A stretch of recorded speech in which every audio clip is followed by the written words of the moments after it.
를 창조하시니라. 땅이 혼돈하고 공허하며 흑암이 깊음 위에 있고 하나님의 신은 수면에 운행하시니라. 하나님이 가라사대 빛이 있으라 하심에 빛이 있었고. 예, 오늘 참석하신 모든 분들을 환영합니다. 제가 오늘도 환영의 뜻으로 꽃을 준비했습니다. 예, 좀 다른 분위기죠? 그동안 꽃하고.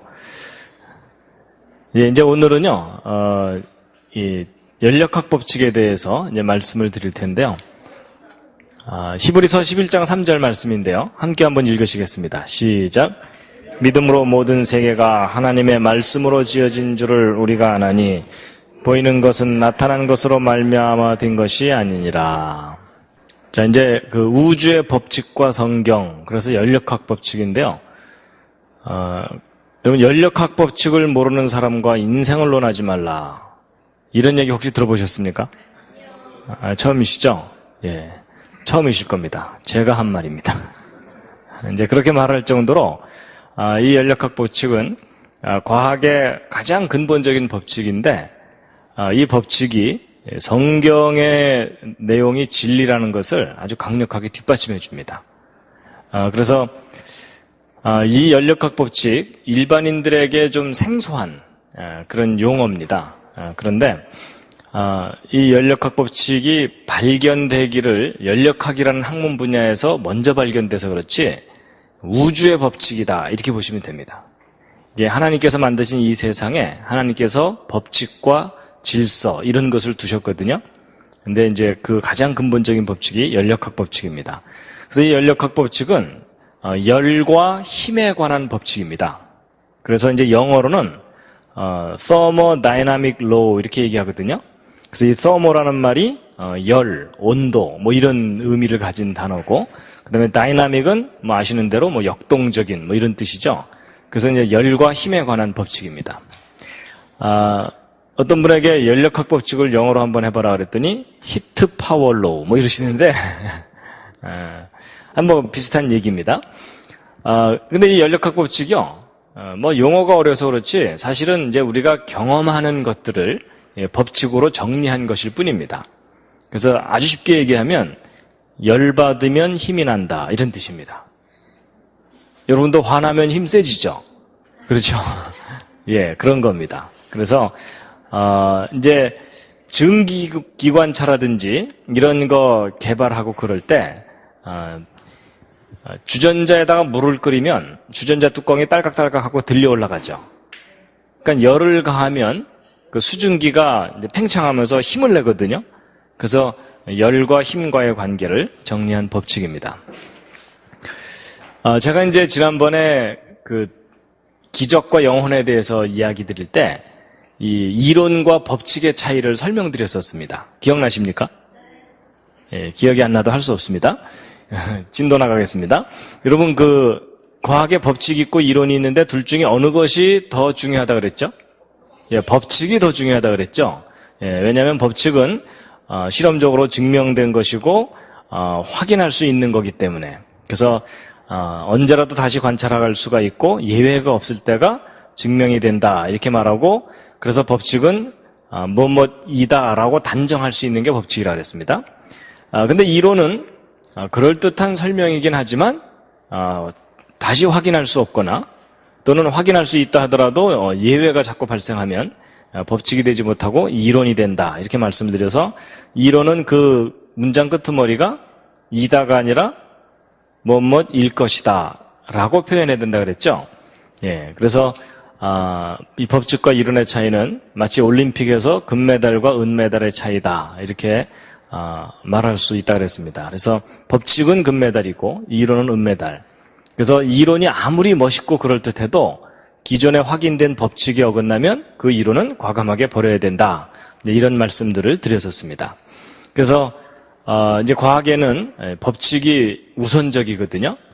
근데 이제 이 과학자들이 나름대로 여러 가지 법칙들을 발견해냈는데 그 중에 어떤 법칙들은 시간이 지나면서 반대되는 증거가 발견되면서 그 법칙이 깨집니다. 근데 이 연력학 법칙은 지금까지 아무 반증이 없는 가장 믿을 만한 법칙이 연력학 법칙입니다.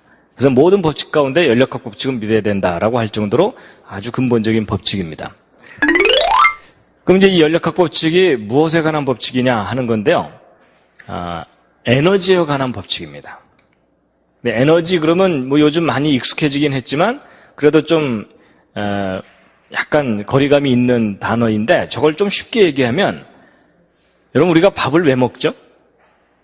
여러 가지 이유가 있지만 맛있어서도 먹고 배부르기 위해서도 먹지만 힘을 얻기 위해서 먹습니다. 그렇죠? 그 힘, 곧 에너지를 얻기 위해서 먹거든요. 그래서 좀 바꿔 얘기하면 밥에 관한 법칙이다 이렇게 생각해도 뭐 크게 틀리지 않습니다. 그래서 이제 이 연력학 법칙은요, 제1법칙, 제2법칙, 제3법칙 이렇게 쭉 나가는데 이 연력학 법칙은 영법칙도 있습니다. 뭐 이 영법칙이 무슨 특별해서 영법칙이 아니고 1법칙, 2법칙, 3법칙 이렇게 하나씩 정하다 보니까 1법칙보다도 더 기본적인 법칙을 나중에서야 이제 정리하게 돼갖고 그럼 얘는 그냥 영법칙으로 하자 뭐 이런 겁니다. 그 중에 이제 오늘은 이제 1법칙과 2법칙을 이제 말씀드리려는 겁니다. 근데 이 연력학 제1법칙은 에너지의 양에 관한 법칙이고 제2법칙은 질에 관한 법칙이거든요. 품질에 관한. 여러분 그 밥을 먹을 때 양이 중요합니까? 질이 중요합니까? 둘 다 중요하죠. 그렇죠? 예. 여러분 아무리 품질이 좋은 음식도 뭐 캡슐 하나 주고서 하루를 버티라 이러면 신경질 납니다. 그렇죠? 그래서 이제 양도 중요하고 질도 중요한데 그런 것처럼 이 에너지에도 양이 있고 질이 있습니다. 그래가지고 자, 첫 번째 법칙은요. 이 에너지의 양에 관한 법칙인데 그 양이 어떻게 된다는 거냐면 보존된다는 법칙입니다. 예를 들면 이제 이런 겁니다. 예전에 그 학교에서 물리 같은 거 배울 때 물이 높은 곳에 있을 때 무슨 에너지가 있다고 배우죠? 위치 에너지가 있다고 배웁니다. 오, 기억이 나시는군요. 예. 근데 이제 이 물을 이렇게 흘려 보내면은 물레방아가 돌아가죠. 물이 떨어지는 그 힘을 이용해서. 그래서 그것이 운동 에너지로 바뀝니다. 그리고 나서 이 물레방아 도는 이 운동 에너지를 이용해서 방아를 찍기도 하고요. 또는 이걸 이용해서 발전기를 돌리면 전기 에너지가 얻어지게 됩니다. 근데 이 전기 에너지 이것을 이용해서 전구를 켜게 되면 빛 에너지도 얻어지고 열 에너지도 얻어지고 이렇게 되거든요. 그래서 재미있는 거가 높이 있던 물이 빛이나 열로 바뀌는 겁니다. 그렇죠? 그래서 이 에너지가 그때그때마다 형태가 자꾸 변합니다. 그런데 이제 과학자들이 뭘 보았냐면 이렇게 그때그때마다 형태가 변하기는 하지만 매 순간 이 모든 에너지의 총합을 측정해 보았더니 항상 똑같다는 겁니다. 그래서 이제 예를 들면 이런 겁니다. 처음에는 물이 높은 곳에 있을 때 위치 에너지만 있었는데 그 물을 흘려보내서 물레방아를 돌리게 되면 그 일부가 운동 에너지로 변하는 겁니다. 위치 에너지는 줄어들고 그리고 이 운동 에너지를 이용해서 발전기를 돌리면 전기 에너지가 얻어지고 또 이 전기 에너지를 이용해서 전구를 켜게 되면 빛과 열 에너지가 얻어지는데 형태가 이렇게 다양해지긴 했지만 전체 합은 항상 똑같은 겁니다. 그래서 이 에너지가 형태만 변할 뿐이고 총량은 보존된다. 이게 바로 에너지 보존의 법칙입니다. 근데 이제 이 설명을 드리면 뭐가 당연한 거 아니냐 이러실지 모르지만 이게 정말 항상 그런지를 확인하려면 그 에너지를 다 측정을 해봐야 되죠. 그렇죠? 그건 좀 어려운 일인 거 아시겠죠? 그런 건 누가 한다고요? 예, 할 일 없는 과학자들이 열심히 확인을 해봅니다. 그래서 확인을 해봤더니 항상 똑같다는 겁니다. 그래서 바로 이것이 에너지 보존의 법칙입니다. 근데 이제 이렇게 에너지 보존의 법칙 이렇게 말씀을 드리니까 예전에 학교에서 배웠던 것 중에 무슨 보존의 법칙 하나 떠오르는 거 있지 않으십니까? 그게 뭐죠? 예, 백만인의 상식 질량 보존의 법칙이에요. 여러분 이 질량 보존의 법칙은 뭐냐면 어떤 반응이 일어날 때 반응 전의 질량과 반응 후의 질량은 항상 똑같다 이겁니다. 그렇죠? 이게 바로 이제 질량 보존의 법칙이에요. 그래서 그냥 누구나 다 알고 있는 상식이거든요. 근데 여러분 혹시 그거 아세요? 이 질량 보존의 법칙이 깨졌다는 거 아세요? 그런 얘기 못 들어보셨습니까? 옆에 있는 분과 한번 상의해 보시죠. 그게 어떻게 깨졌냐고.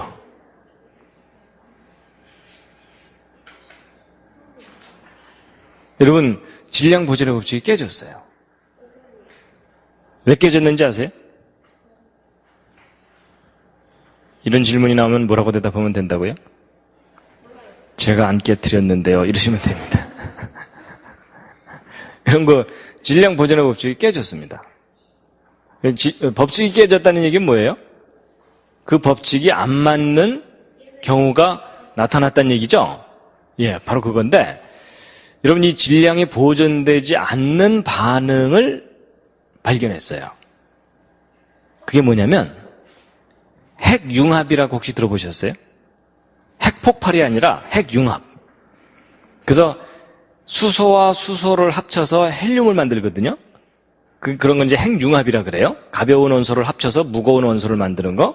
근데 이 핵융합을 했더니 융합 전의 질량과 융합 후의 질량이 다른 거예요. 줄어드는 거예요. 그래서 질량이 보존되질 않고 감소한다는 사실이 확인된 거예요.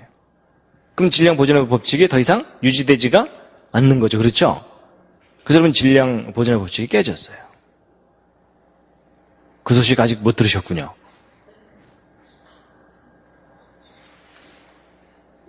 그런데 그렇다고 해서 이 질량 보존의 법칙이 완전히 깨진 건 아니고요. 핵융합과 같은 특별한 경우를 제외하고는요. 질량 보존의 법칙은 일반적인 반응에서는 항상 성립해요. 그러니까 옆에 있는 분 거 가져가지 마시기 바랍니다. 가져가고 나서 법칙이 안 맞아 이러시면 안 됩니다. 그래가지고 이 핵융합 때의 질량이 줄어들거든요. 근데 완전히 사라지는 게 아니에요. 그 없어진 질량이 다른 걸로 변해요. 뭘로 변하냐면 에너지로 변합니다. 그래가지고 질량이 사라지면 그것에 해당되는 에너지가 생긴다라는 것을 나타내는 그 유명한 공식이 바로 이 공식입니다. 이게 바로 이제 아인슈타인의 공식이라고 하는데요. 아인슈타인 아시죠? 그랬더니 어떤 분이 우유회사 사장 뭐 이러더라고요. 그게 아니라 아주 천재 물리학자 이 아인슈타인의 그 공식인데요. 이 아인슈타인의 공식인데 요거를 이 영어로 읽으면요 뭔가 하나 떠오르는 게 있으실 겁니다. 영어로 읽어보시면 E equal MC 요건 어떻게 읽죠? 제곱은 영어로 스퀘어 이렇게 읽죠? E equal MC 스퀘어 MC 스퀘어 어선거본가 들어보셨죠? 그렇죠? 예, 수험생들 정신 집중하라고 이렇게 하는 거 있잖아요. 그렇죠? 예, 바로 그게 여기서 따온 얘기입니다. 그래서 아인슈타인처럼 똑똑해지라고 하든 그러는 거거든요. 제가 무슨 특정 상품을 선전하려는 거 아닙니다. 저도 그거 써본 적 없습니다. 예. 그래갖고 이제 이게요, 뭐냐면, E는 에너지고, 그 다음에 이 M은 mass라 그래서 질량입니다. 아주 쉽게 얘기하면 모든 물질은 질량을 갖고 있어요. 무게를. 그래서 이제 물질이라고 보시면 됩니다. 그 다음에 이 C는 비타민 C가 아니고 빛의 속도를 표시한 거예요. 그래서 이런 얘기예요.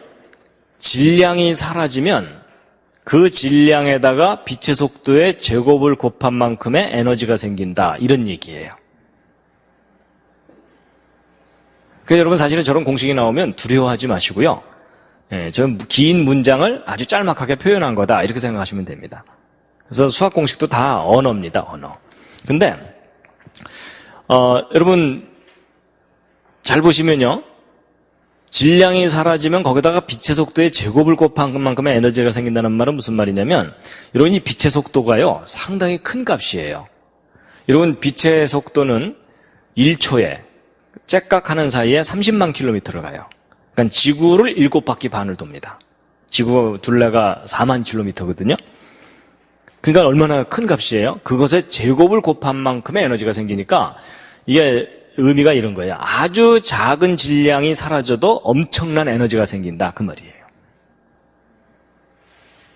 그래서 여러분 핵융합을 하게 되면 엄청난 에너지가 거기서 나와요. 그래서 보통 핵발전소 있죠. 핵발전소는 일반적인 핵발전소는 핵을 분열시키면서 거기서 나오는 열을 이용해서 이제 그걸 에너지로 사용하는 거고요. 핵융합 발전은 그보다 훨씬 더 많은 에너지를 얻을 수가 있는데, 근데 이제 이 융합 기술이 아주 어려운 기술입니다. 그래서 이걸 상용화하기가 좀 어려워서 아직 널리 사용되고 있지는 않은 그런 겁니다. 그러니까 보세요. 아주 작은 질량만 사라져도 엄청난 에너지가 나온다는 얘기가 무슨 말이냐면요. 이런 거예요. 예를 들어 이 리모컨 있죠. 이 리모컨만큼의 질량이 갑자기 사라지면서 에너지로 변해버리잖아요. 그럼 엄청난 에너지가 갑자기 튀어나오기 때문에 이 주변 일대에 큰 폭발이 일어납니다. 요만큼만 사라져도. 그러니까 제 몸이 하나 사라져가지고서 이게 에너지로 변한다. 그럼 어떻게 되겠어요? 이 안양 주변에 엄청난 대폭발이 일어나는 겁니다. 그럴 정도로 위력적인 거예요. 그러니까 여러분 아무리 화가 나도 너 꺼져버려 이러시면 안 돼요. 그 사람이 정말 꺼져갖고서 그게 갑자기 에너지로 다 변해버리면 너 죽고 나 죽고 다 죽는 겁니다. 그리고 나 사라져버릴 거야 이런 소리도 하면 안 됩니다. 그래서요, 결국 이게 무슨 얘기냐면 질량이 에너지로 변하니까 저게 아주 중요한 걸 우리가 가르쳐줘요. 여러분 질량이라는 것은 아까 물질이라 그랬죠. 모든 물질은 질량을 갖고 있다 그랬죠. 근데 이 물질이 사라지면 에너지가 된다는 거잖아요. 근데 잘 보세요. 이 물질은 이렇게 만질 수 있고 볼 수 있고 이런 것들이 물질이잖아요. 근데 에너지는 눈에 보여요, 안 보여요? 눈에 안 보이는 어떤 실체가 없는 좀 가상적인 그런 영역이에요. 그렇죠? 그러니까 물질이 사라져서 물질이 아닌 것이 되고요. 거꾸로 얘기하면 물질이 아닌 것이 변해서 뭐가 될 수 있다는 거예요? 물질이 될 수 있다는 얘기죠? 그럼 여러분이 지금 앉아있는 그 의자도 물질이잖아요. 그렇죠? 근데 이 물질이 변하면 에너지가 될 수도 있지만 에너지가 변해서 이 의자가 될 수도 있다는 얘기예요. 여러분 이건 우리에게 아주 중요한 걸 깨닫게 해줘요. 우리는 이 물질에 익숙해 있기 때문에 우리가 보는 이 딱딱한 이 모든 물질들은 그냥 영원 전부터 영원 후까지 존재할 거라고 생각하면서 살아요. 그렇죠? 보통 그렇죠. 근데 알고 보면 이런 물질들이라는 것조차도 물질이 아닌 것으로부터 생겨날 수 있다는 거예요. 이게 과학의 공식이거든요. 그러니까 여러분 우리가 보고 경험하고 누리는 이 모든 물질도 그 본질이 물질이 아닌 것으로부터 올 수 있다는 거예요. 어느 정도 창조에 대한 개념이 좀 열리죠. 그렇죠?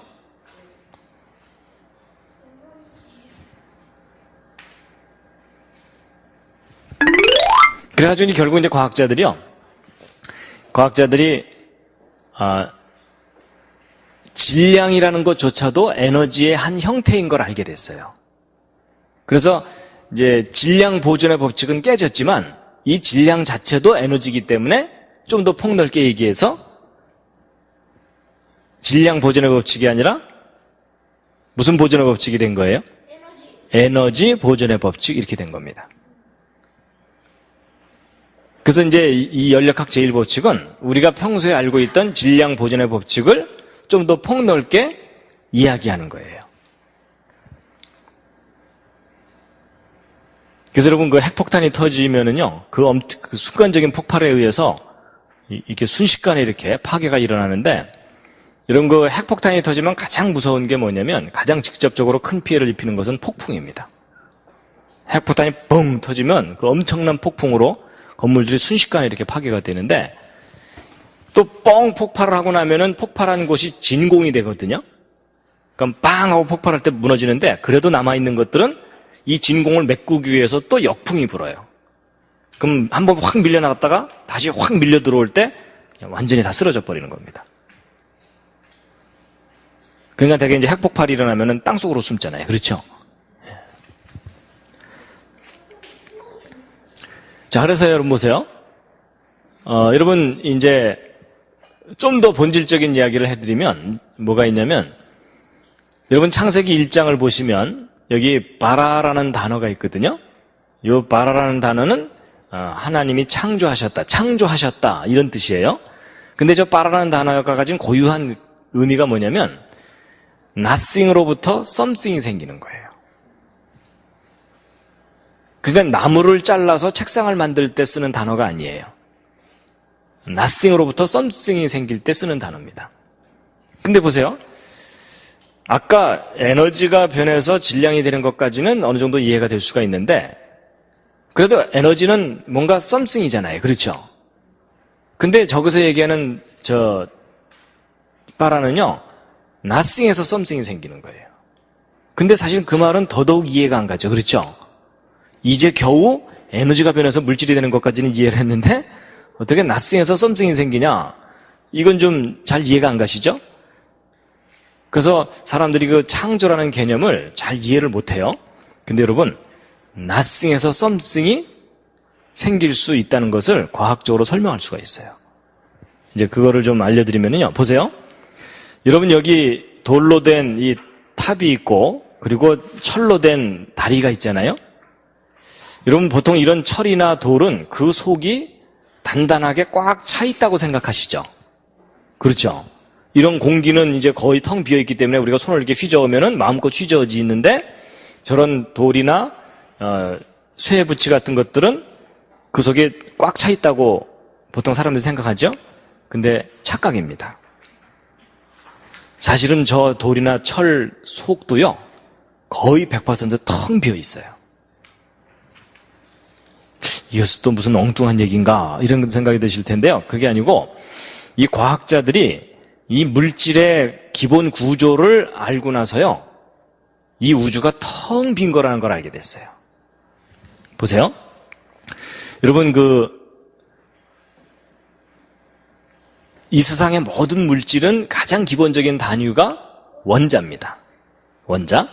그래서 이런 원자들로 이제 원자들이 뭉쳐가지고서 결국 물질을 이루는 건데 근데 이 원자 내부 구조를 들여다보면 이 중심에는 핵이 있고 그 주변을 전자가 돌고 있죠. 근데 이제 아주 옛날에는요.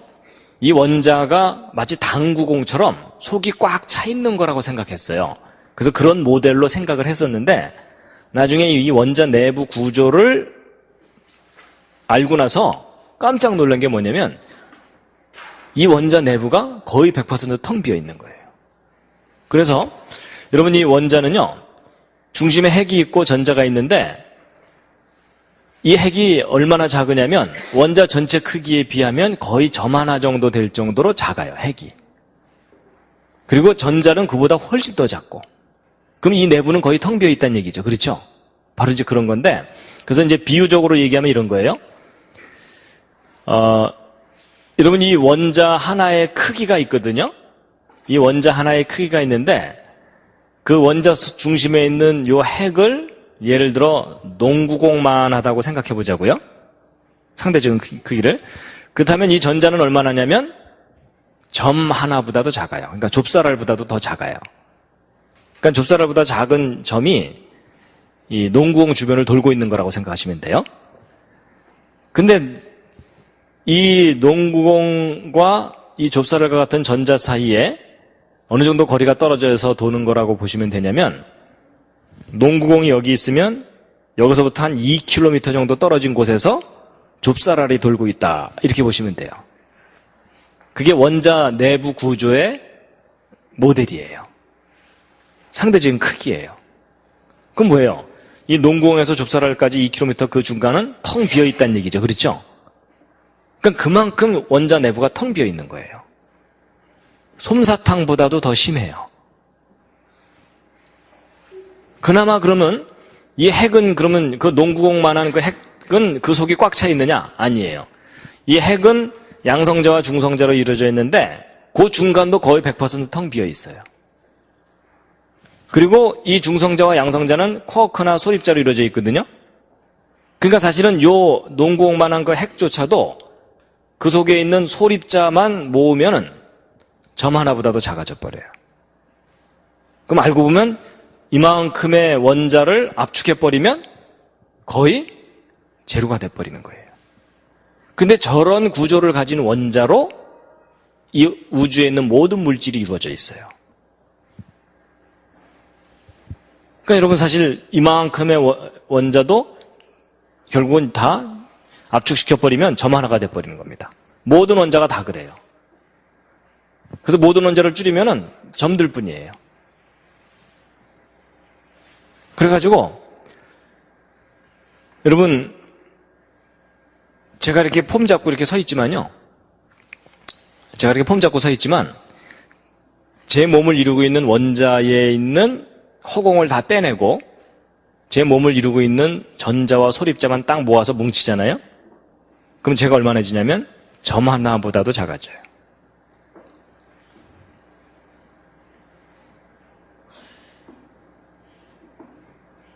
그러니까 제 몸 전체가 사실은 허공인 거예요.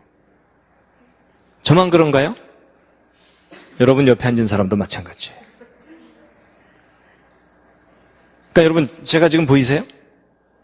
보이긴 보이시죠? 근데 여러분이 저를 이렇게 이런 어느 정도 공간을 차지하고 있는 존재로 보고 계시지만 이걸 잘 깊이 생각해 보면 사실은 저의 실체를 보고 있는 게 아니에요. 허상을 보고 계시는 거예요. 물질적인 존재로서의 이 김명현은 거의 낫싱이에요. 뻥튀기가 되어 있는 거예요, 지금. 솜사탕처럼. 옆에 있는 분 한번 만져보시죠. 존재하긴 존재하나요? 그래가지고요, 보세요.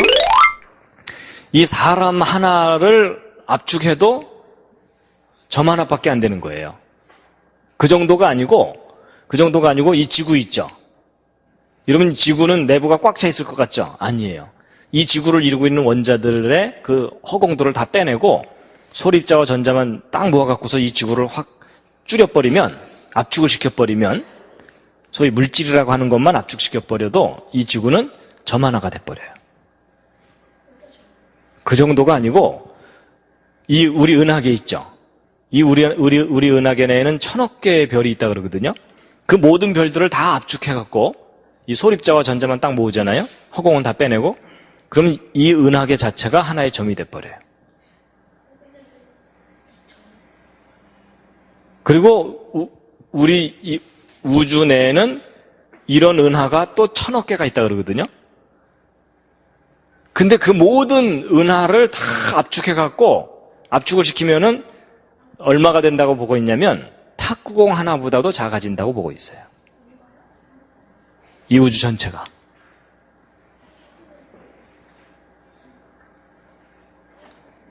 그럴 정도로 이 우주가 텅 비어 있는 거예요. 갑자기 심히 허무해지시죠? 그렇죠? 근데 여러분 제가 지금 이거는 철학적인 얘기를 하는 게 아니에요. 물리적인 사실, 과학적인 사실을 얘기해 드리는 거예요. 그나마 과학자들이 아직도 모르고 있는 게 뭐냐면 이 모든 물질을 이루고 있는 전자와 소립자 내부가 꽉 차 있는지 비어 있는지를 아직 몰라요. 만약에 그것마저도 그 속이 꽉 차 속이 비어 있으면 어떻게 되는 거예요? 이 우주 전체가 nothing이에요.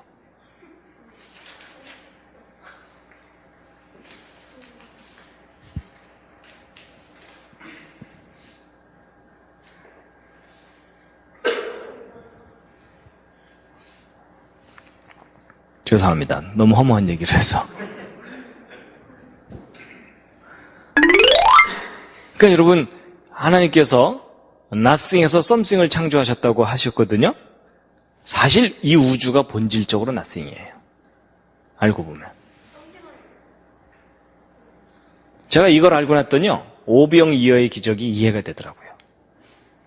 여러분, 우리가 생각하기에 오병이어면은 물고기 5마리, 떡 5개, 물고기 2마리면은 요만큼이잖아요. 그렇죠? 근데 그때 예수님을 따라다니던 사람들이 20세 이상 싸움에 나갈 만한 남자만 5,000명이에요. 그럼 여자, 아이들 합치면 한 2만 명 정도 되는 군중이 있거든요. 2만 명이 먹을 정도면은 여기 가득하게 음식이 있어야 되거든요. 근데 어떻게 요만한 게 이만큼으로 불어나느냐? 도저히 일반 상식으로는 이해가 안 되죠? 근데 이걸 제대로 깨닫고 나면요. 요거 압축해도 점이고 2만 명이 먹을 음식을 압축해도 점이에요. 그러니까 여러분 어차피 둘 다 낫싱인 거예요. 그래서 저는요. 이 오병이어가 2만 명 먹을 음식으로 불어난 것 자체는 이제 의심이 안 되고 뭐가 궁금하냐면 이게 뛸 때 불어났을까? 이구 갈 때 불어났을까? 이게 저는 오히려 이제 그게 궁금해요.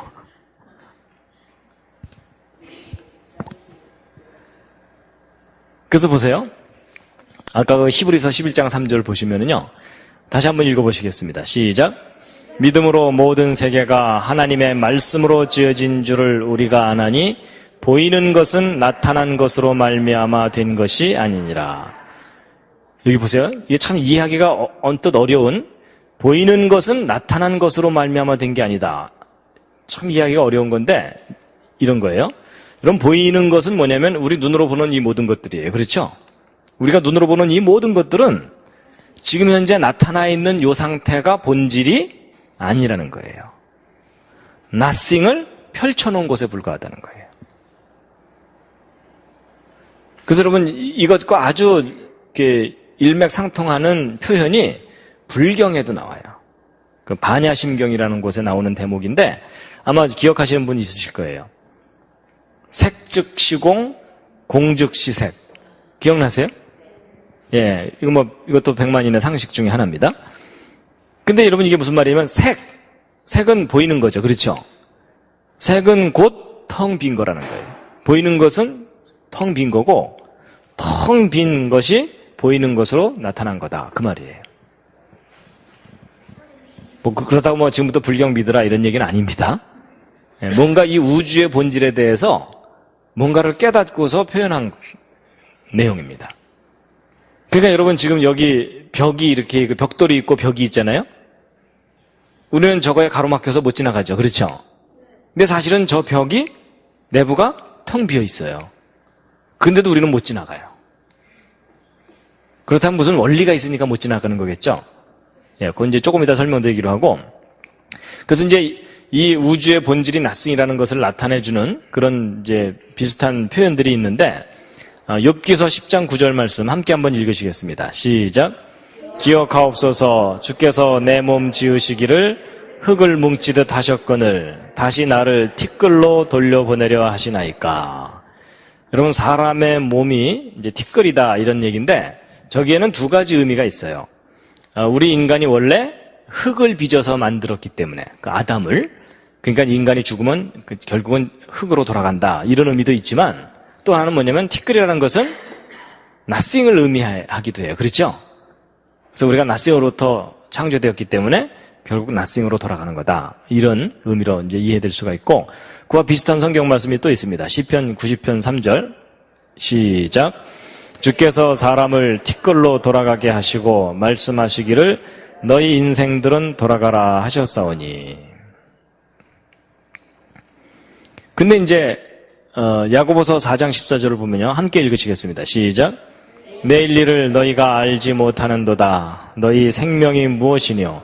너희는 잠깐 보이다가 없어지는 안개니라. 잘 보세요. 과거에 이곳에는 화려한 옷을 입고 살던 사람들이 왔다 갔다 했었을 거예요. 그렇죠? 근데 그 사람들 다 잠깐 보이다가 없어지는 안개라고 표현되어 있어요. 이것은 이제 두 가지 의미예요. 시간이 지나갔기 때문에 과거의 존재들이 사라졌다. 이런 의미도 볼 수 있지만 과거에 이곳에 있던 사람들과 이 건물들 알고 보면 저 모든 것들이 nothing이에요. 그렇죠? 그러니까 안개처럼 잠깐 나타났다가 사라져가는 그런 존재들인 겁니다. 그 정도가 아니라 이제 이사야서 40장 15절에 함께 읽겠습니다. 시작. 보라 그에게는 열방은 통에 한 방울 물 같고 저울에 적은 티끌 같으며 섬들은 떠오르는 먼지 같으니. 여러분 열방이라는 것은 온 땅이잖아요. 그렇죠? 이 모든 땅들이 다 저울에 적은 티끌 같다 이렇게 돼 있는데 이게 사실입니다.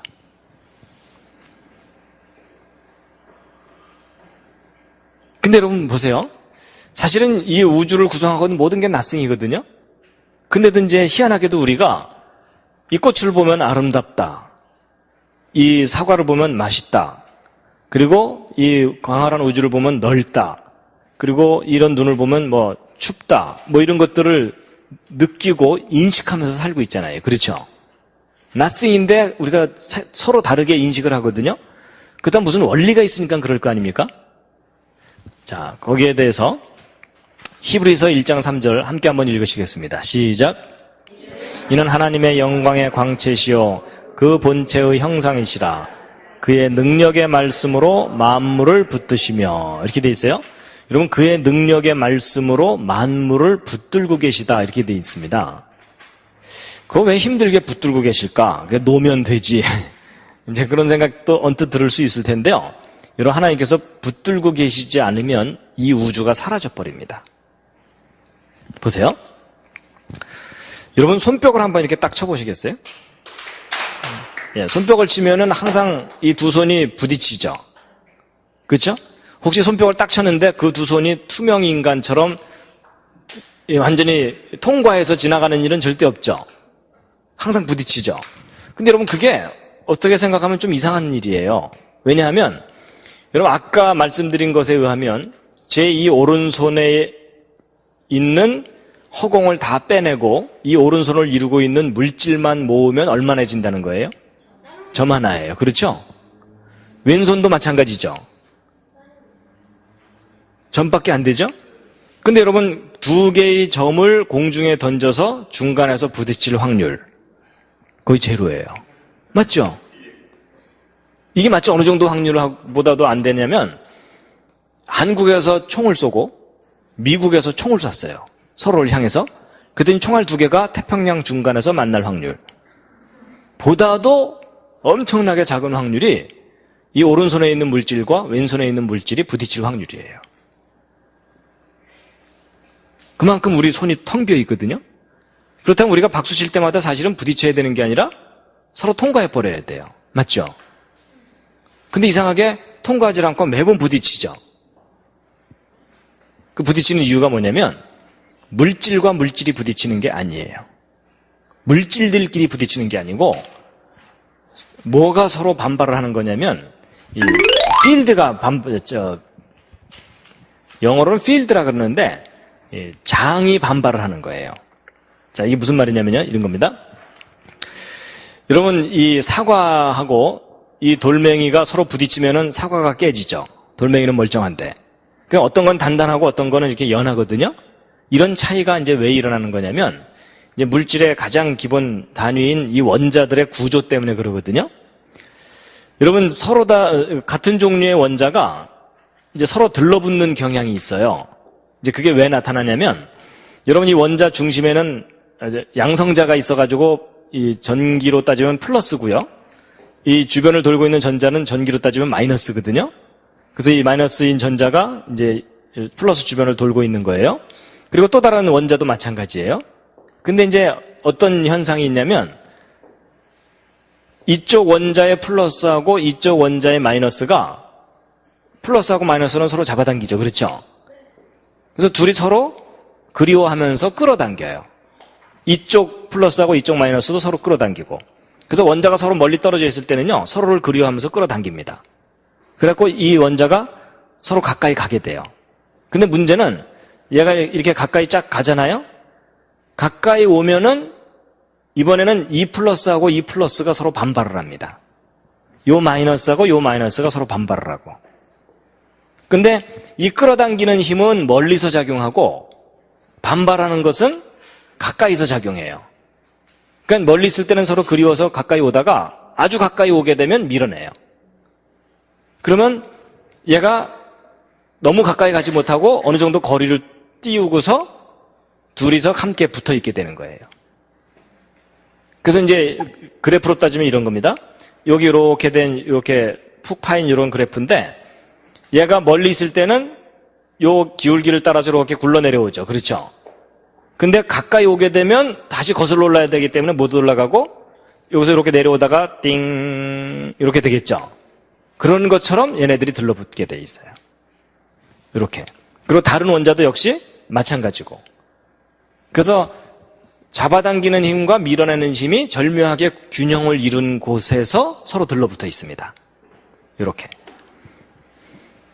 근데 여러분 이게 사람들 사이에서도 작용해요. 여러분 이 물질들마다도요 서로 이 그래프가 다르거든요. 달라가지고 이게 골이 깊은 것은 한번 여기 딱 위치를 하게 되면은 빠져나오기 힘들죠. 이런 물질이 단단한 물질이에요. 근데 어떤 물질들은 약간만 힘을 줘도 왔다 갔다 하죠. 이런 거는 쉽게 늘어났다 줄었다 하는 그런 물질이에요. 그래서 이 원자들 사이에 이 거리가 균형을 이루는 거리가 있어요. 사람들 사이에도 마찬가지인데요. 여러분 낯선 사람이 갑자기 자기 옆에 딱 붙어 앉으면 굉장히 불쾌하죠. 그렇죠?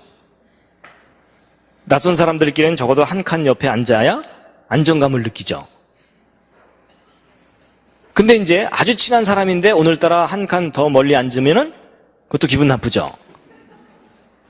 마치 그런 거 비슷한 거예요. 그래가지고 이게 안정감을 느끼는 거리라는 게 있거든요. 그런 것처럼 물질들 사이에 다 그런 게 있어가지고 균형을 딱 이루면서 존재하기 때문에 서로 다른 물질들 간에 이런 특성이 달라가지고 어떤 건 단단하고 어떤 건 연하고 이렇게 다른 겁니다. 근데요, 보세요. 결국 이런 물질이 단단하든 연하든 이렇게 물질들이 존재하는 이유는 이 플러스와 마이너스가 서로 잡아당기고 밀고 하는 그런 작용이 있기 때문에 존재하는 거잖아요. 근데 만약에 이 플러스와 마이너스가 어느 날 스위치가 꺼져버리면 이런 작용들이 없어져 버리죠. 그럼 이 모든 물질이 다 사라져버려요. 마치 그게 뭐하고 원리가 비슷하냐면 여러분 그 고철 같은 거 취급하는 곳에 어떤 장치가 있냐면 이게 자석인데 전기 스위치를 딱 올리면은 이 끝이 자석이 돼요. 그러면 고철 더미 위에다가 딱 얹어놓으면은 고철들이 막 들러붙죠.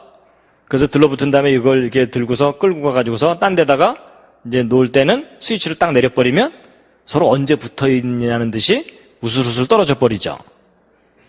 이제 바로 그런 건데 여러분 이렇게 플러스 마이너스라는 요게 있기 때문에 물질들이 서로 들러붙어 있거든요.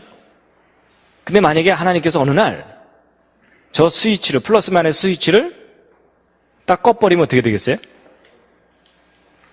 이 물질들이 서로 붙어 있어야 될 이유가 전혀 없죠.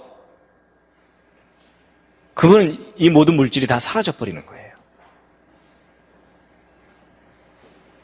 그러니까 여러분 우리가 지금 이렇게 몸을 가지고 있고 살고 있는 이유가 뭐냐면 하나님께서 바로 이런 원리를 두셨기 때문에 우리 몸이 이렇게 유지되는 거거든요. 근데 하나님께서 어느 날 없던 일로 하자 이러면서 스위치를 딱 내려버리면 이 온 우주가 사라져버려요. 그래서 이 물질들 사이에 이 필드라는 게 있어가지고 그것들이 서로 작용해서 밀어내기도 하고 들러붙어 있기도 하고 단단하기도 하고 연하기도 하고 그런 겁니다.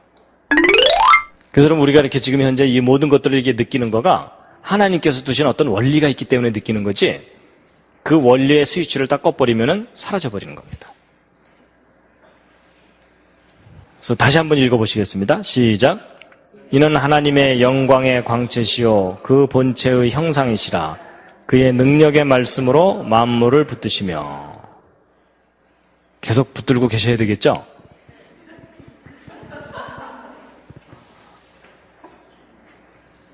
그래서 여러분 사실 우리가 이렇게 막 숨 쉬고 이렇게 살고 있지만요. 하나님께서 원리와 법칙을 두셨기 때문에 우리가 존재하는 거지. 어느 날 없던 일로 하자 그러면 싹 없어지는 겁니다. 그래서 그와 비슷한 이제 말씀들이 성경 곳곳에 있는데요. 이사야서 40장 17절, 18절 함께 읽으시겠습니다. 시작. 그 앞에는 모든 열방이 아무것도 아니라 그는 그들을 없는 것 같이 빈 것 같이 여기시느니라. 그런즉 너희가 하나님을 누구와 같다 하겠으며 무슨 형상에 비기겠느냐. 여러분, 여기 지금 가득 메우고 있는 이 건물들이요, 이 모든 것들이 사실은 텅 빈 거라는 거예요. 로마서 4장 17절 함께 읽으시겠습니다. 시작. 그의 믿은 바 하나님은 죽은 자를 살리시며 없는 것을 있는 것 같이 부르시는 이시니라. 여러분 보세요. 여기 없는 것인데 있는 것처럼 부르면 존재하게 된다는 거예요. 좀 느낌이 오세요? 그러니까 여러분, 여기 있는 이런 호박 뭐 이런 것들도 하나님께서 있으라 하심에 있게 된 거라는 겁니다.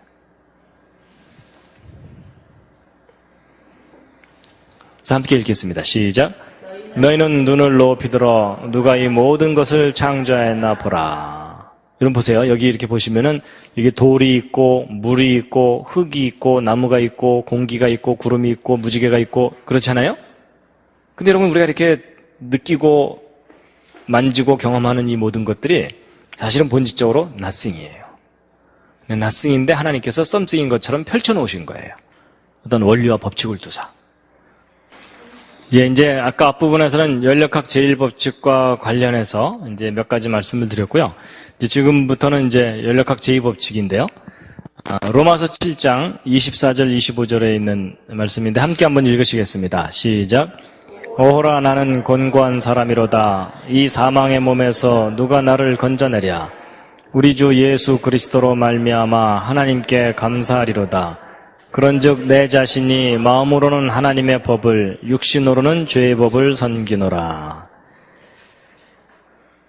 예, 연력학 제1법칙이 이제 에너지의 보존에 관한 법칙인데, 이제 연력학 제2법칙은 에너지의 그 질적인 변질에 관한 법칙입니다. 그래서 이 제2법칙은요, 그 모든 만물이 어느 한쪽 방향으로 흘러간다, 이걸 나타내주고 있습니다. 그래서 이 우주의 방향성을 얘기해 주는 건데, 여러분, 물은 항상 위에서 아래로 흐르죠. 그렇죠? 자연 상태에서. 그리고 사람은 태어나면 반드시 늙게 돼 있습니다. 물론 얘가 좀 더 늙어 보이기도 하긴 하지만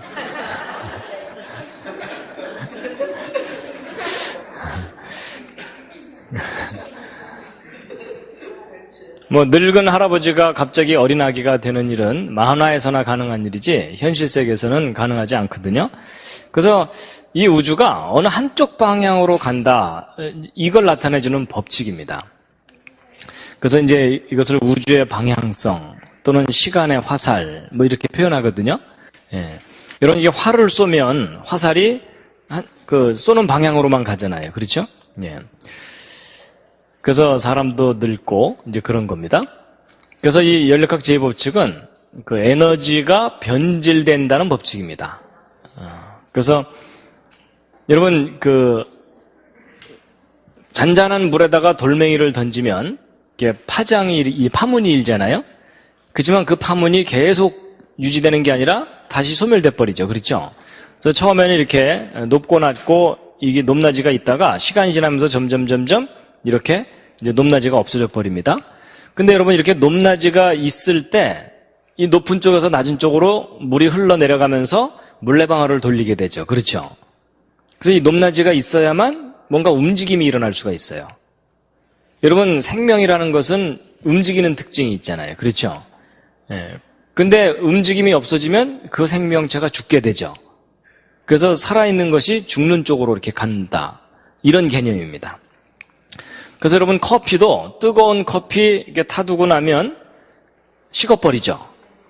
미지근한 커피 옆에 두고서 한참 공부하다 보니까 펄펄 끓더라, 이런 절대 안 일어납니다. 그래서 항상 어느 한쪽 방향으로 이렇게 흘러가는 법칙입니다.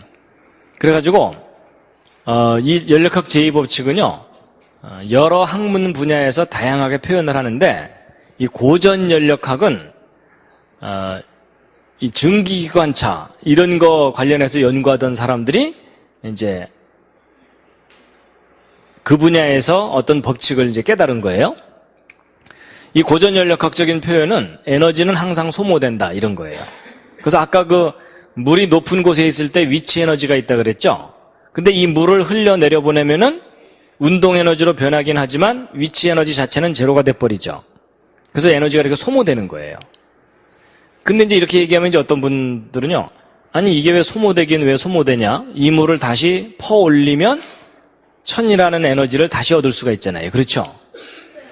그러면 에너지가 소모된 게 아니라 다시 회복되는 거니까 소모되지 않는다는 거잖아요. 근데 여러분 세상에 공짜가 어디 있어요? 여러분 이 물을 위로 퍼 올리려면 에너지가 필요하죠? 근데 이제 과학자들이 뭘 측정해보고 계산해봤냐면 이 아래쪽에 있는 물을 이 위로 퍼 올릴 때 얼마만큼의 에너지가 소모되는지를 측정을 해본 거예요. 그랬더니 안타까운 사실은 항상 천보다 큰 에너지가 필요한 거예요. 그러니까 천을 얻기 위해서 천보다 더 큰 에너지를 소모해야 되는 거니까 결국 손해예요, 이익이에요? 결국은 항상 손해예요. 그러니까 에너지는 흐르면 흐를수록 손해가 나는 거예요. 그러니까 에너지는 결국 어느 한 부분으로 보면은 회복이 되지만 전체적으로 보면 소모된다. 이게 연력학제의 법칙이에요. 그래서 여러분 이 물레방아는요, 높은 곳에 있는 물을 낮은 곳으로 흘려내려 보내면서 돌잖아요. 그와 똑같은 원리로 우리가 살고 있는 거예요. 여러분 우리가 좋은 음식을 먹은 다음에 가끔 가서 힘을 주죠. 그렇죠? 근데 이 먹을 때 들어오는 것하고 힘줄 때 나가는 것 사이에 에너지 차이가 있어요. 이 차이를 이용해서 우리가 살아가고 있는 거거든요. 그래서 우리 인생이 물레방아하고 원리가 똑같아요. 그래서 가능한 한 에너지가 많은 음식을 먹기 위해서 사람들이 애쓰고 있죠. 그렇죠? 그런 겁니다. 그리고 이제 이런 것도 있어요. 여러분 요즘 자전거들은 뭐 건전지로 이 불을 밝히지만 옛날에는 이제 건전지가 귀하니까 요 발전기 다른 자전거 기억나십니까? 그렇죠? 옛날 자전거들. 그래서 이제 저녁에 어두워지면은 요 발전기 머리 부분을 바퀴에다가 딱 붙이면 바퀴가 돌아가면서 발전기 머리가 돌아가면서 이제 전기가 얻어져요. 그래서 그걸 가지고서 이제 불을 켜는데 천천히 가면 불이 흐리고 빨리 달리면 밝아지고 뭐 이런 거 기억나실 거예요, 어른들. 근데 이제 이 맹구가 이걸 가만히 보다가 기가 막힌 아이디어를 생각해낸 거예요. 뭐냐면 이 발전기에서 나오는 전기로 불을 켤 게 아니라 이 전기를 뒤로 끌어다가 뒤에 모터를 돌리면 뒷바퀴 돌아가겠죠. 뒷바퀴 돌아가면 앞바퀴도 돌아가죠. 앞바퀴 돌아가면 전기가 다시 얻어지죠. 그럼 이 전기로 다시 뒷바퀴를 돌리면 되겠죠. 그럼 이게 무슨 말이냐면 한 번 페달만 싹 밟아주면 그 다음은 이제 자동으로 계속 자전거가 가겠죠. 그러면 서울에서 페달 한번 딱 밟아주면 부산까지 공짜로 갈까요? 절대로 그럴 수 없죠. 그게 왜 그러냐면 여기서 페달을 한 바퀴 돌려주면 그 돌린 만큼 전기가 생기질 않아요. 효율이 아주 적어요. 뭐 10% 20%밖에 전기가 안 생겨요. 그리고 이 모터를 또 그나마 100% 못 돌리고 그러니까 한 바퀴 이렇게 돌아오면 처음에 가했던 에너지가 중간에 다 새버려요. 그러니까 또 페달을 또 밟아야 되는 거예요. 그래서 이 에너지는 사용하면 사용할수록 자꾸 흩어지고 소모된다. 이게 법칙이에요. 그래서 우리가 계속 페달을 밟고 살아야 돼요. 그래서 이제 에너지도 그렇지만 어떤 차 같은 것도요. 새 차를 사고 나서 한참 타다 보면은 고물차가 돼버리죠. 여러분 고물차를 사서 끌고 다니다 보니까는 점점점 새 차가 되더라. 이런 일은 절대로 안 일어납니다. 맞죠? 예, 바로 그거예요. 그래서 이제 여러분 집도 처음에 담을 이렇게 쌓으면은 시간이 지나면 무너지잖아요. 벽돌을 아무렇게나 놔뒀는데 저절로 자기가 담이 되더라. 이런 일은 절대 안 일어납니다. 그래갖고 질서가 무질서해지는 쪽으로 가지 무질서가 저절로 질서가 되지는 않는다는 겁니다. 그래서 뭐 화산이 폭발해갖고 돌멩이들이 튀어나와서 저절로 집이 촥 이렇게 생기는 애는 절대 안 일어나는 이유가 뭐냐면 기존의 질서가 무너지는 쪽으로 가지 무질서가 질서 쪽으로는 안 온다는 거예요. 근데 여러분 이게 인간관계도 마찬가지예요. 사람들 사이에 서로 아무 신경 안 쓰고 그냥 무심코 살다 보면 서로에게 상처를 주게 돼 있어요. 맞죠? 그래서 누군가가 긴장을 하고 서로의 사이를 좋게 하기 위해서 애를 써야만 화합을 할 수 있게 돼 있습니다. 그래서 이제 그 연력학 제2법칙의 또 다른 표현이 이 통계 연력학인데요. 질서는 시간이 지나면서 무질서 쪽으로 간다 이거예요. 그래서 그걸 나타내는 그 유명한 용어가 엔트로피입니다. 엔트로피는 무질서한 정도 이렇게 생각하시면 쉬워요. 엔트로피입니다. 제가 실컷 가르쳐드리면 어떤 분들은 엔돌핀 뭐 이러면서 그래서 그러면 여러분 그 시간이 지날수록 엔트로피가 늘어날까요? 줄어들까요? 예, 시간이 지나갈수록 엔트로피가 커집니다. 그러니까 무질서가 증가한다는 거예요. 그래서 여러분 지금 이렇게 의자가 처음에는 반드시 있었지만 사람들이 와서 지내다가 나가면 이 의자가 흐트러지죠. 그게 자연현상이에요. 그러니까 아무렇게나 놔뒀는데 사람들이 들어와서 무심코 일하다가 나가면은 저절로 반듯해지더라. 이런 일은 절대로 안 일어납니다. 밥 먹고 나면 항상 설거지 해야 되죠. 그렇죠? 그냥 안 하고 그냥 쌓아놓으면 저절로 설거지가 되면 얼마나 좋겠어요. 그런 일 안 일어납니다. 그리고 한 달 동안 머리를 안 감았는데 늘 감은 듯한 머리더라.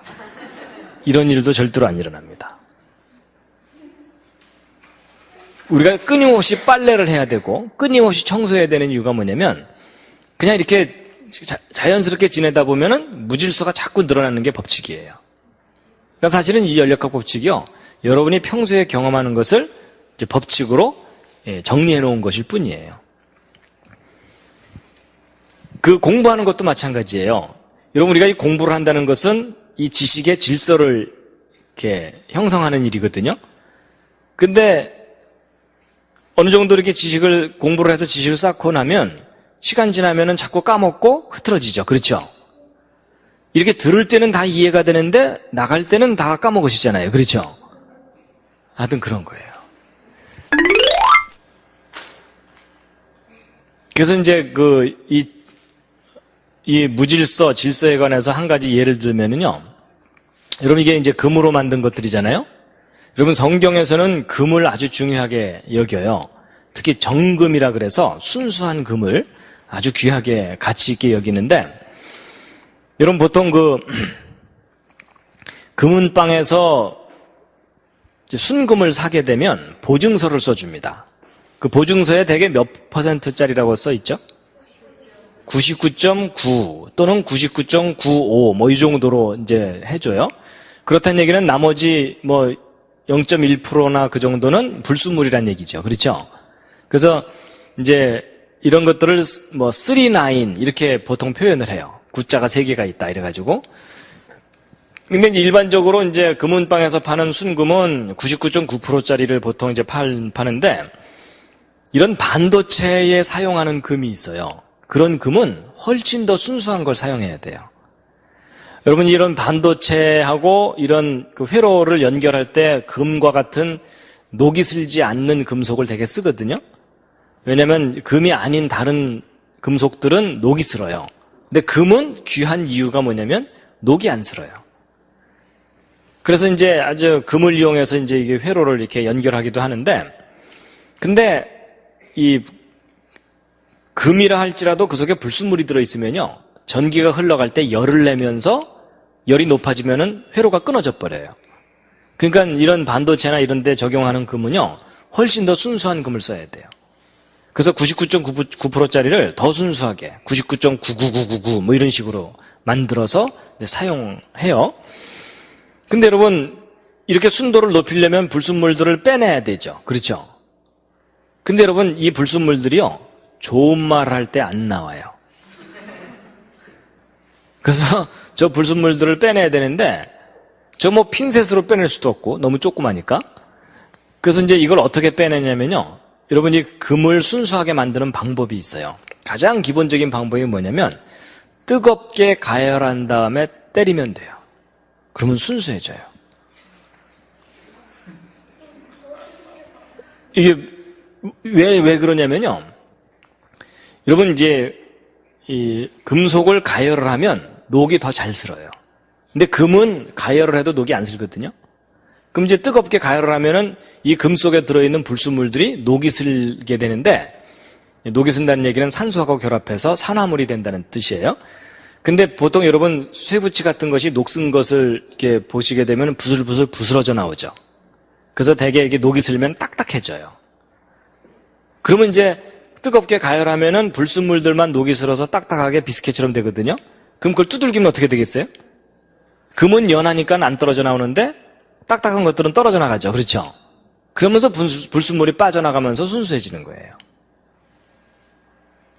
근데 여러분 이게 아이들 키울 때하고 원리가 똑같아요. 그 아이들이 아주 꼬맹이 때는 부모 말을 잘 듣다가 이제 바깥에 나돌아다니기 시작하면서 친구들한테 거짓말 배워줘, 뭐 나쁜 말 배워줘 이러잖아요. 그렇죠? 그래서 이제 오염이 되잖아요. 그럼 그 아이를 다시 순수하게 만들려면 어떻게 해야 돼요? 때려야 돼요. 때리면 나쁜 생각과 나쁜 말들이 빠져나가요. 그렇죠? 그러면서 순수해져요. 너무나 잘 통하죠. 그렇죠?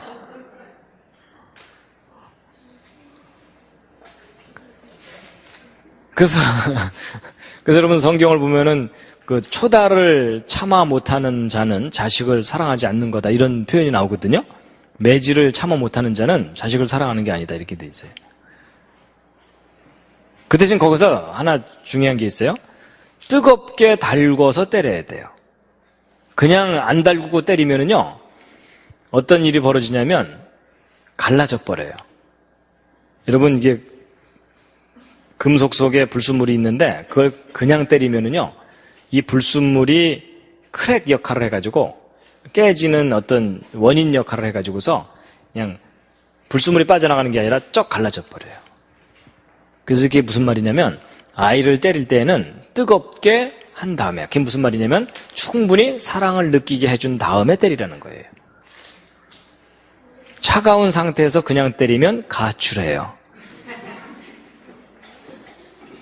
그래서 여러분 희한하게도 물질 세계의 원리하고 인간의 정신 세계의 원리가 서로 아주 잘 통해요. 그러니까 얘들아 맞아야 순수해진단다.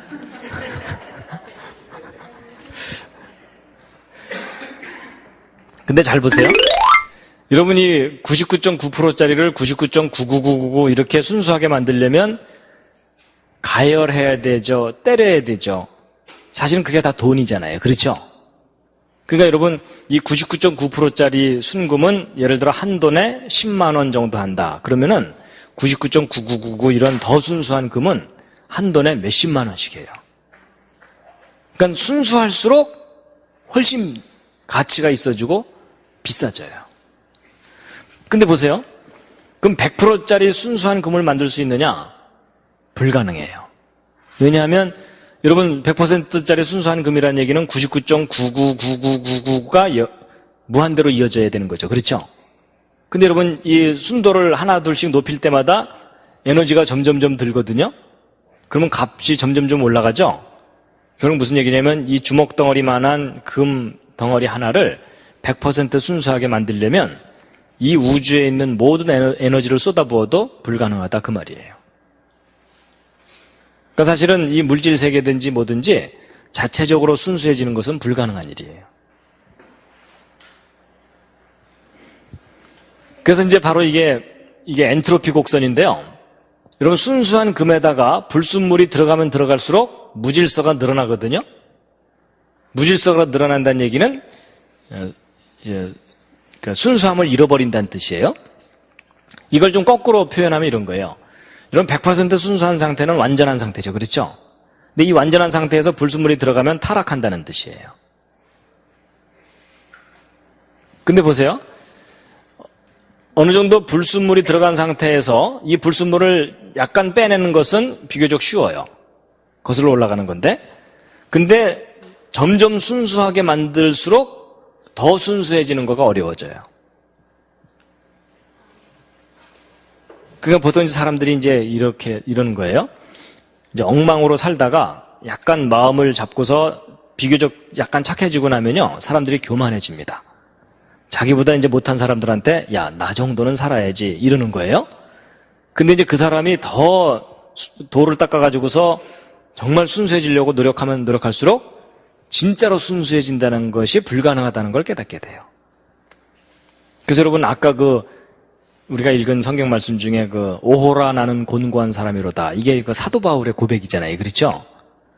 이 사망의 몸에서 누가 나를 건져내랴. 만약에 그 구절을 아무것도 모르는 사람이 딱 보면요, 야, 이 사도 바울이 참 험하게 살았구나, 이런 생각이 들어요. 그렇죠? 얼마나 엉망으로 살았으면 이런 고백을 할까, 이런 생각을 할 수가 있는데, 사실은 사도 바울이 그 고백을 할 때는요, 거의 성자처럼 살 때예요. 그런데 오호라는 곤고한 사람이로다, 이런 표현을 하거든요. 그러니까 이 사도 바울이 여기서 요만큼 와고서 한 얘기가 아니고, 이쯤 가고 나서 완전해지려니까 불가능하다, 이걸 깨달은 거예요. 결국 무슨 말이냐면 인간이 스스로 완전해질 수 없다는 얘기거든요. 그렇다면 인간 중에는 천국에 스스로 갈 수 있는 사람이 아무도 없다는 얘기예요. 그러면 완전해지려면 어떻게 해야 되느냐? 인간의 능력으로는 불가능하기 때문에 창조하신 분이 완전케 해주시는 수밖에 없다는 겁니다. 그래서 여러분, 이 물질 세계 속에서의 원리하고 우리 정신 세계 또는 영적인 세계의 원리가 너무나 원리가 같아요. 그러니까 혼자 힘으로 천국 가는 건 빨리 포기하시기 바랍니다. 그러니까 하나님께서 일방적으로 그냥 우리의 죄를 해결해 주시고 데리고 가시는 거예요. 마음 편하시죠? 그렇죠? 여러분, 이게 복음이에요. 애써야 천국 간다 그러면요, 아무도 갈 사람이 없어요. 이해가 되시죠? 그러니까 우리 끝나고 한잔 할까요?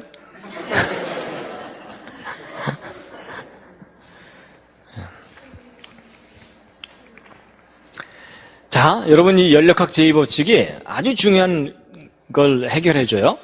잘 보세요. 이제 이게 아주 중요한 그래프인데, 여러분, 지금 말씀드린 연력학 제2법칙은 자연의 법칙이거든요. 이 우주 안에 있는 기본적인 법칙이에요. 근데 이 법칙, 제2법칙의 의미가 뭐냐면 시간이 지나갈수록 질서가 점점 무너진다, 이런 얘기죠. 그렇죠. 근데 여러분, 우리가 그동안 학교에서 열심히 배웠던 진화론은 뭐냐면 과거에 무질서한 상태에서 시간이 지나면서 점점 질서가 있는 상태로 변해간다, 그 얘기죠. 그래서 분자덩어리가 점점 진화돼서 사람과 같이 이렇게 정교한 작품으로 변했다, 이게 진화론이잖아요. 여러분 잘 보세요. 과학의 가장 기본적인 법칙하고 진화론이 정면으로 반대가 돼요. 그럼 여러분, 서로 반대되는 얘기를 하고 있다면 법칙과 이론 둘 중에 어느 것이 더 중요하다 그랬죠? 법칙이 중요하다 그랬죠? 그러니까 법칙에 근거해서 이론을 평가해야 된다 그랬죠? 그렇게 본다면 진화론은 맞는 이론이에요? 틀리는 이론이에요? 철저하게 틀리는 이론이에요. 그래서 여러분, 그래서 학자들 중에 이런 얘기를 하는 사람이 있는 거예요. 연력학 제2법칙 하나만 정확하게 알아도 진화론이 왜 기본적으로 잘못됐는지를 알 수 있다, 이런 표현을 하는 거예요.